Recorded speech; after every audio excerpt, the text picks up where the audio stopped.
اگر آپ ادبی دنیا کے کاموں کو پسند کرتے ہیں اور ہماری مدد کرنا چاہتے ہیں تو نیچے دی ہوئی اکاؤنٹ ڈیٹیلز کے ذریعے کر سکتے ہیں۔ شکریہ۔ راجندر سنگھ بیدی کی کہانی آلو۔ لکھی سنگھ سائیکلو اسٹائل کے قریب بیٹھا سوچ رہا تھا۔ اس وقت نہ تو اسے ہندوستان کی اقتصادی بدحالی کا خیال تھا اور نہ خاکروبوں کی ہڑتال کے متعلق تشویش تھی۔ آج شام کو گھر پکانے کے لیے کیا لے جائے، بس اسی بات نے اسے پریشان کر رکھا تھا۔ گھر میں صحن کا 3/4 حصہ چھوڑ کر باقی میں بسنتوں نے پام اور پارا کراس کے علاوہ پودینے اور بینگن کے پودے لگا رکھے تھے، لیکن ابھی تو بینگن کے پودوں نے نیلے نیلے اودے پھول ہی نکالے تھے۔ ابھی تو ان میں پگمنٹس کی نشو و نما بھی اچھی طرح سے نہیں ہوئی تھی۔ ایسے میں بینگنوں کا خیال کرنا تو محض ایک احمقانہ بات تھی۔ لکھی سنگھ شروع ہی سے پودوں کی کاشت کے خلاف تھا۔ حالانکہ بسنتو گھر میں ہریاول کو بہت پسند کرتی تھی۔ سبزی آنکھوں کو تراوت دیتی ہے، یہ تو ٹھیک ہے، لیکن لکھی سنگھ نہایت بے صبر انسان تھا۔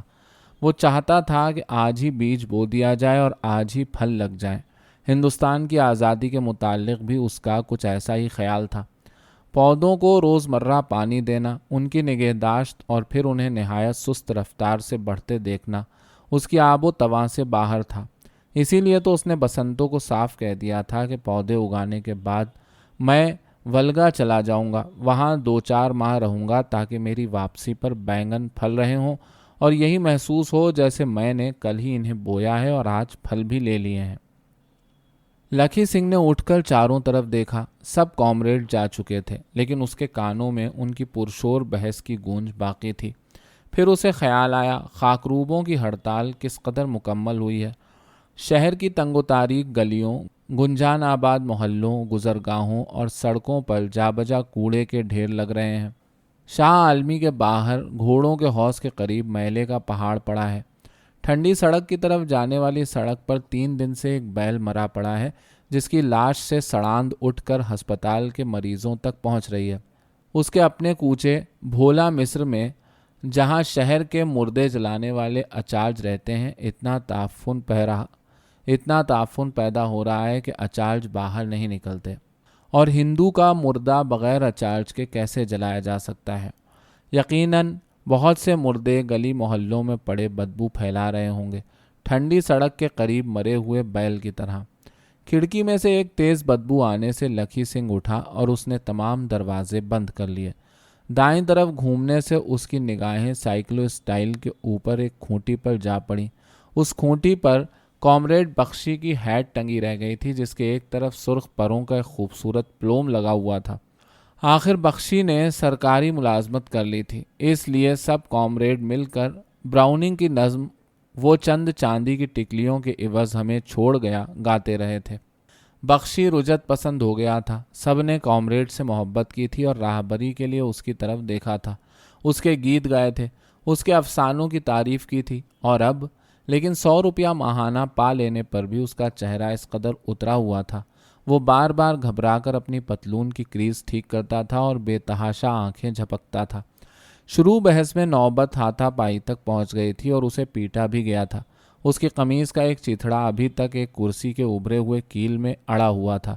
اس نے پیٹ کی مجبوریوں کا تذکرہ کر کے ہر ایک کے جذبہ رحم کو اکسانے کی کوشش کی تھی، لیکن وہاں سب کی آنکھوں میں نفرت تھی۔ معلوم ہوتا ہے اتنے بڑے نصب العین سے گر جانے کا اسے خود بھی احساس تھا، لیکن وہ ایک حد تک مجبور تھا۔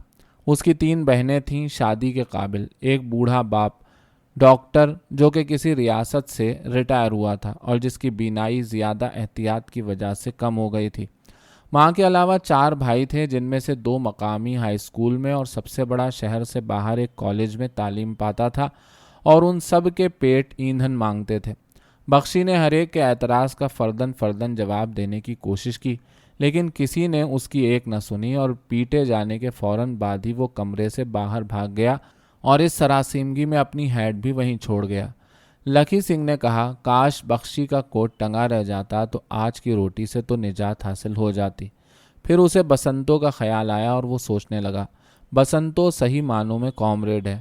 اتنی خستہ حالت ہونے کے باوجود اس نے آج تک مجھے یہ یقین نہیں ہونے دیا کہ میں تم سے قلاش آدمی کا ساتھ نہیں دے سکتی۔ مجبوری کے دنوں میں وہ میلے کچیلے چیتھڑے، ولگا سے آئی ہوئی گندم کا چھان، ایک گمنام سا پرچہ جس کا لکھی سنگھ ایڈیٹر رہا تھا، اس کی ردی بیچ کر کئی دن گزار دیا کرتی تھی۔ وہ نام نہاد عزت کے خیال سے کبھی نہیں ڈری تھی اور اپنے سوشلسٹ خاوند پر بار ثابت نہ ہونے کے لیے اس نے پڑوس کے لوگوں کی قمیصیں سینی شروع کر دی تھیں۔ ایک دفعہ اس نے کوڑیوں کے مول محلے کے تمام لوگوں سے پھٹی ہوئی جرابیں خرید لیں، ان کے تار نکالے اور انہیں پاپڑ مندی کے ایک جرابوں کے کارخانے میں بیچ دیا۔ بسنتو بڑی وسیلہ ساز عورت تھی اور لکھی سنگھ مطمئن تھا۔ لکھی سنگھ اٹھا اور ایک انگڑائی لی۔ وہ کچھ تھک سا گیا تھا۔ اس کے بعد وہ ہنسنے لگا۔ ہنسنے کے سوا چارہ بھی تو نہ تھا، اور وہ ہنسی نہ رد عمل کی ہنسی تھی اور نہ کوئی درد تھا جو حد سے گزر کر دوا ہو گیا تھا۔ وہ ایک بے معنی کھوکھلی سی ہنسی تھی جو کہ آنن فانن جیب میں پیسے ختم ہو جانے سے پیدا ہوتی ہے اور خیال آتا ہے بھائی خوب رہی، چلو بڑے دیش بھکت بنتے تھے، لیکن ایک کامریڈ کی زندگی میں ایسے واقعات رونما ہوتے ہی رہتے ہیں۔ وہ روس کا میخائیلووچ، اور آخر رونے سے بنتا ہی کیا ہے؟ یہ بھی تو ایک وجہ ہے کہ ہنسا جائے۔ اور لکھی سنگھ آہستہ آہستہ بیٹھک پر سے اترا اور پری محل سے نکل کر سرکولر روڈ کی طرف چل دیا۔ بازار میں کتے دہی بڑے کے خالی پتے چاٹ رہے تھے۔ ایک چھوٹی سی لڑکی کا دودھ سے بھرا ہوا آب خورا بازار میں گر کر ٹکڑے ٹکڑے ہو گیا تھا، اور سرمئی سیاہ سڑک پر بکھرا ہوا دودھ اتنا بھیانک دکھائی دیتا تھا جیسے قحط کے دنوں میں گورنر کے فلاور شو کا کوئی بڑا سا کرائسینتھمم سرے بازار رکھ دیا جائے۔ لڑکی حواس باختہ ہو کر آب خورے کے ٹکڑے اکٹھے کرنے لگی، گویا انہی ٹکڑوں کو سمیٹ کر گھر لے جائے گی۔ آسمان پر کاٹن مل کے دھوئیں کی ایک لمبی سی لکیر چیمبر لین روڈ تک چلی آئی تھی۔ اگرچہ گرمی کا موسم شروع ہو چکا تھا، تاہم فضا میں خنکی باقی تھی اور دھوئیں کے ٹکڑے آسمان کی سپیدی مائل نیلاہٹ کے خلاف دھبوں کی صورت میں چار سو بکھرے ہوئے تھے۔ اچانک ایک تیز سی بدبو نے لکھی سنگھ کو ناک پر رومال رکھنے کے لیے مجبور کر دیا اور وہ سوچنے لگا، کمیٹی کی طرف سے اس میلے کے نکاس کا خاطر خواہ بندوبست نہیں، لوگوں کے گھر غلاظت سے بھرے پڑے ہیں، لیکن پھر بھی لوگ برابر ایک پیٹ کی ضرورت سے زیادہ کھائے جاتے ہیں۔ اب تک لکھی سنگھ سبزی منڈی کے قریب پہنچ چکا تھا۔ منڈی کے دروازے سے کچھ چھکڑے چیں چیں ریں ریں کرتے ہوئے باہر نکل رہے تھے۔ ان کے بیل گردن کے قریب سے زخمی تھے، اس کے باوجود نہ تو جوت کو پرے کھسکایا گیا تھا اور نہ ہی لکڑی کے سخت لٹھے اور اس پر زیبائش کے لیے لگائے ہوئے پیتل کے کیلوں کے گرد کوئی چیتھڑا لپیٹا گیا تھا۔ گاڑی بان بیلوں سے گزر کر ان کے مالکوں اور رکھنے والوں کو گالیاں دے رہے تھے۔ گوال منڈی چوک کو اکالیوں کے ایک لمبے چوڑے جلوس نے روک رکھا تھا۔ یہ لوگ سرگودھا میں مورچہ لگانے کی بابت سوچ رہے تھے۔ لکھی سنگھ نے اتفاق سے اپنا ہاتھ ایک چھکڑے کے پیچھے رکھا تو اس کے ہاتھ میں ایک آلو آ گیا۔ یہ وہی چھکڑے تھے جو کہ ہر روز صبح ساندہ شمس الدین کی طرف سے آلوؤں کی بوریاں لے کر سبزی منڈی کو آتے اور اپنی دانست میں تمام آلو انڈیل کر اپنے گھر لوٹ جاتے۔ پھر بھی دھرے کے قریب یا کسی گانٹ اور اونچ نیچ میں کوئی نہ کوئی آلو اٹکا رہ جاتا۔ لکھی سنگھ نے تمام چھکڑوں کے پیچھے سے ٹٹول ٹٹول کر سیر بھر کے قریب آلو اکٹھے کر لیے اور اس کی آنکھوں میں پانی بھر آیا۔ وہ آنسو نہ تو غم کے تھے اور نہ مسرت کے، بلکہ یوں ہی خلاؤں میں ایک جذبہ تشکر و امتنان کا اظہار، یا وہ آنسو ایسے تھے جو خالی جیب کے آنن فانن بھر جانے سے پیدا ہوتے ہیں۔ لکھی سنگھ نے گھر پہنچ کر تمام آلو بسنتو کے سامنے بکھیر دیے۔ آج بسنتو شام ہی سے لکھی سنگھ کی راہ تک رہی تھی۔ آج اس وسیلہ ساز عورت کو بھی کامریڈ کے آنے سے پہلے پہلے کوئی چیز پکانے کی ترکیب نہیں سوجی تھی۔ اچانک اندر سے لکھی سنگھ کا بڑا لڑکا کرنیل نمودار ہوا اور رسوئی میں بکھرے ہوئے آلوؤں کو ہوا میں اچھالنے لگا۔ لکھی سنگھ نے زور سے ایک چپت اس کے منہ پر لگا دی اور آلو سمیٹ کر ایک کونے میں ڈال دیے۔ وہ نہیں چاہتا تھا کہ اس کی کمائی یوں ہی برباد کی جائے، اور کرنیل رویا نہیں کیونکہ ایسی باتیں تو ہر روز ہوتی تھیں۔ گھر میں کھانے کو کچھ میسر نہ آتا تھا، اور اس کے بعد جب وہ کسی چیز کی طرف حریصانہ نگاہ سے دیکھتا تو ماں یا باپ کی طرف سے ایک چپت رسید ہو جاتی۔ اگرچہ کل کی چپت سے اس روز کی چپت زیادہ سخت تھی، تاہم اس سے کرنیل کو ایک اور شرارت کا موقع آسانی سے میسر آ گیا۔ اس نے شیشے کے سامنے سے بام اٹھائی اور نصف سے زیادہ اپنے ماتھے پر مل لی۔ کرنیل کو بام ملنے کا بہت شوق تھا، اسے وہ پیشانی پر ٹھنڈی لگا کرتی تھی۔ وہ بام لکھی سنگھ نے بسنتو کے لیے خریدی تھی کیونکہ وہ لیکوریا کی مریضہ تھی اور اسے ہمیشہ سر درد رہتا تھا۔ لکی سنگھ نے بام کو ضائع ہوتے دیکھ کر دوسرے گال پر بھی تماچا مارنے کی کوشش کی، لیکن وہ سوچنے لگا کہ بام تو پہلے ہی نصف سے زیادہ ختم ہو چکی ہے۔ اس وقت لکی سنگھ کو بھوک لگ رہی تھی اور وہ بسنتوں سے لڑنا چاہتا تھا۔ اس نے بات بال بچوں کی تربیت سے شروع کی اور کہنے لگا، بچے تو انگریز عورتوں کو پالنے آتے ہیں، ہندوستانی عورتوں کو ماں بننے کا کوئی حق نہیں۔ اگرچہ بسنتو اس طور پر انگریزوں کی تعریف نہیں سن سکتی تھی اور عموماً بات یہاں ختم ہوتی تھی۔ ان لوگوں کے پاس بچوں کو کھلانے کے لیے آیا ہوتی ہے، روٹیاں پکانے کے لیے خانسا میں، اور لکی سنگھ ایسی باتیں سن کر چپ ہو جایا کرتا تھا۔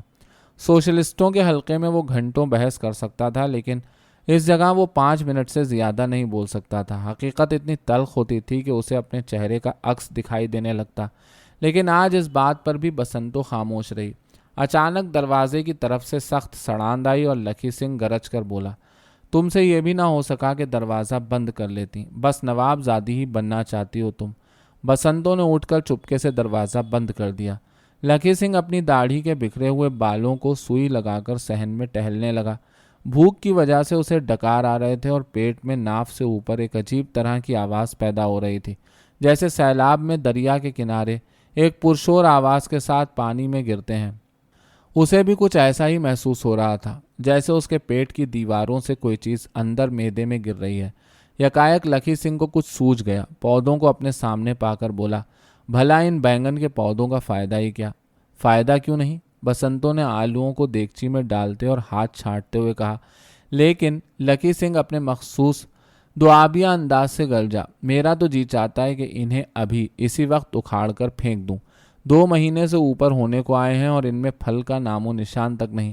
لکی سنگھ اور بسنتو میں اس بات پر بہت جھگڑا ہوا کرتا تھا۔ کڑتی ہوئی بسنتو بولی، تبھی تو تمہیں بچوں سے نفرت ہے۔ بچوں سے مجھے کاہے کو نفرت ہوگی؟ 18 سال کی عمر تک ان کی خدمت کا تم میں صبر کہاں ہے؟ ابھی سے کہہ رہے ہو کہ لکھمیر کو گانا سکھانا چاہتا ہوں تاکہ وہ بچپن ہی میں کمانے لگے اور اسی عمر سے ہم اس کی کمائی کھانے لگیں۔ لکی سنگھ خاموش رہا اور مونگی توری کی بیل کے گرے ہوئے سرے کو کیل پر ٹانگنے لگا۔ بسنتو ماں تھی، اس میں بچے اور پودے پالنے اور انہیں آہستہ آہستہ بڑھتے دیکھنے کا حوصلہ تھا۔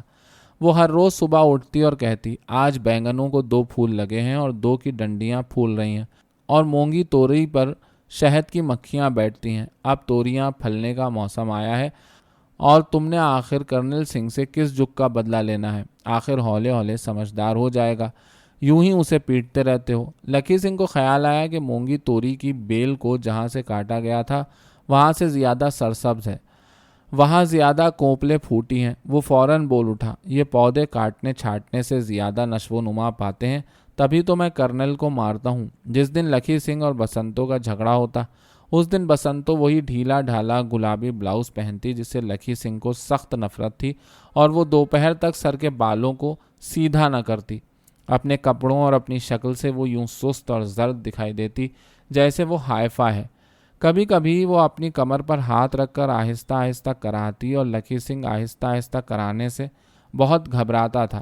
زور سے رونے کا اس پر کبھی اثر نہیں ہوا تھا۔ اس کا خیال تھا کہ یہ ہلکی ہلکی چیزیں، مثلاً ہلکی کھانسی، ہلکا ہلکا بخار، ہلکا ہلکا ہنسنا، ہمیشہ خطرناک ہوتا ہے۔ اس وقت بسنتو اسے مزید تنگ کرنے کے لیے کھاٹ پر اوندھی پڑ جاتی اور پائنتی میں پاؤں اڑا کر یوں ہی زور لگانے لگتی، اور بچہ سفری پنگوڑے میں نصف دھوپ اور نصف چھاؤں میں ایک ہولناک آواز سے کراتا رہتا، اور پھر یکدم چیخ اٹھتا جیسے اسے چونٹیوں کے کسی دستے نے یکلخت کاٹ کھایا ہے۔ ہنڈیا میں سے ہلکا ہلکا دھواں اٹھ رہا تھا، آلو ابل چکے تھے۔ بسنتو نے انہیں سرد پانی میں اونڈیلا اور لکی سنگھ انہیں چھیل کر کھانے لگا۔ ان آلوؤں کے سوا گھر میں کچھ بھی نہیں تھا اور لکی سنگھ یہ بھول جانا چاہتا تھا کہ ان سیر آلوؤں میں بسنتو، کرنیل، لکھمیر اور بچوں کا بھی حصہ ہے۔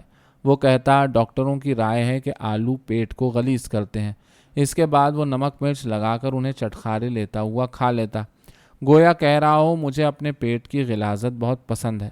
زندگی خوشگوار تھی، اس میں آسائش نہ تھی، سوہن حلوہ نہ تھا، لیکن آلو تو تھے۔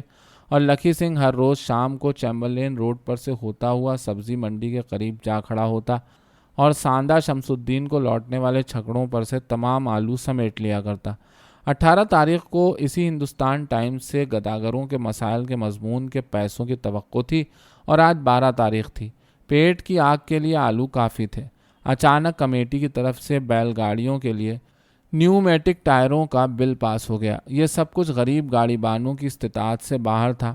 وہ 100 روپے کے ٹائر کیسے مہیا کر سکتے تھے؟ کامریڈز کے ایک اجلاس نے گاڑی بانوں کی ہڑتال کروانے کا فیصلہ کر لیا اور لکھی سنگھ نے بھی ہڑتال کو کامیاب دیکھنے میں سرگرمی سے کام کرنا شروع کر دیا۔ ہڑتال کے پہلے ہی روز زندگی آلوؤں سے خالی ہو گئی تھی، یکسر خالی۔ ٹیوشن کی تلاش میں سارا دن گھر سے باہر گھومتے رہنے کے بعد لکی سنگھ بسنتوں کی وسیلہ سازی پر یقین کرتا ہوا ایک مجرم کی طرح گھر کے اندر داخل ہوا، لیکن بسنتوں روز مرہ کی طرح آلوؤں کا انتظار کر رہی تھی۔ اندر داخل ہوتے ہی لکی سنگھ غور سے بینگن کے پودوں کی طرف دیکھنے لگا، لیکن ابھی تک پودوں کے کلوروفل نے اچھی طرح سے نشو و نما نہیں پائی تھی۔ لکی سنگھ بسنتوں سے لڑنا چاہتا تھا تاکہ وہ آلوؤں کے متعلق پوچھے ہی نہیں، اور لڑنے کے بعد وہ دونوں ایک دوسرے سے لڑ کر خاموشی سے اپنی اپنی جگہ پر پڑ رہے۔ لکی سنگھ چاہتا تھا کہ اس لڑائی کے بعد ہمیشہ کی طرح بسنتوں اپنے میکے چلی جانے کی دھمکی دے اور وہ فوراً رضامند ہو کر اسے اسٹیشن پر بلا ٹکٹ گاڑی میں سوار کرا دے، لیکن آج بسنتوں نے وہ گلابی بلاؤز نہیں پہنا ہوا تھا۔ آج اس نے ویل کی سفید دھوتی باندھ رکھی تھی جس سے لکی سنگھ کو عشق تھا۔ اس وقت لکی سنگھ نے بسنتوں کو گاڑی بانوں کی ہڑتال کے متعلق بتایا اور آلوؤں کے نہ لانے کی وجہ بیان کی۔ بسنتوں کچھ دیر اپنا سر ہاتھ میں دیے بیٹھی رہی، پھر وہ خشمگی انداز سے لکی سنگھ کی طرف دیکھتے ہوئے بولی، تم نے ہڑتال کی مخالفت کیوں نہ کی؟ لکی سنگھ نے کوئی جواب نہ دیا۔ بسنتوں ہڑتال کے محرکوں کو گالیاں دینے لگی، ان محرکوں کو جن میں اس کا اپنا لکی سنگھ بھی شامل تھا اور جن میں سے بخشی محض اس لیے نکل چکا تھا کہ وہ آلوؤں کے بغیر زندہ نہیں رہ سکتا تھا۔